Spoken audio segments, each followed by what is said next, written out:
Sanibonani ma-South Africans, igama lami uThulani Shongwe enimthumele ePhalamende. Ngicela ukunibingelela kakhulu nangokuyithoba. Nginifisela unyaka omusha, omnandi, othobekile, oney'mvuno ezinhle futhi onganabugebengu.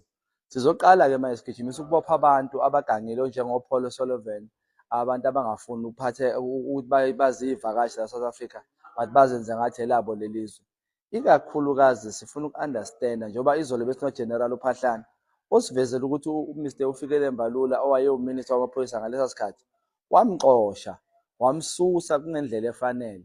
Uma ulandelela izathu zokumsusa ayitholakali, wamxosha ngomlomo, wangambhalela incwadi ilandele ngemuva.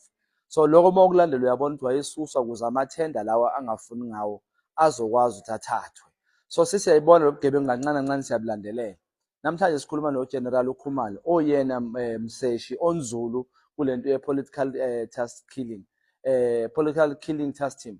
Esifuna ukuthi siyilandelele ukuthi yayicishwelani. Uminister Mchunu wathi ayivalwe nge-31 December kule minyaka edlule if uyakhumbula. Sifuna ukuthi manje singene kanzulu sibambe lezi gebengu. Ngiyafisa ukuthi si-understand ukuthi inkinga yethu enkulu sesiyibonile sonke. I-Constitution yase-South Africa, this Roman Dutch law, iyona esenza ukuthi singabopha abantu. uPaul Sullivan uphumile ku-country, i-Constitution iyamvumela.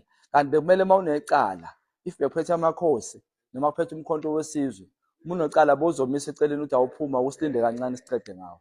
Cela nuvotele umkhonto wesizwe la udinga ukuvotela khona. Siyayibonga i-support yenu, iyabonakala futhi iyazwakala. Nothando lwenu luyabonakala. Waza umkhonto wesizwe. Qinisela Nxamalala singabakho, qinisela. Sanibonani ma-South Africans, igama lami uThulani Shongwe enimthumele ePhalamende. Ngicela ukunibingelela kakhulu nangokuyithoba. Nginifisela unyaka omusha, omnandi, othobekile, oney'mvuno ezinhle futhi onganabugebengu. Sizoqala-ke manje sigijimisa ukubopha abantu abagangile onjengoPaul Sullivan, abantu abangafuni ukuthi baziyivakashi la-South Africa but bazenze ngathi elabo lelizwe. Ikakhulukazi sifuna uku-understand-a njengoba izolo besino-General uPhahlana osivezela ukuthi uMr Ufikile Mbalula owayewuminister wamaphoyisa ngalesa sikhathi wamxosha, wamsusa kungendlela efanele. Uma ulandelela izathu zokumsusa ayitholakali, wamxosha ngomlomo, wangambhalela incwadi ilandele ngemuva.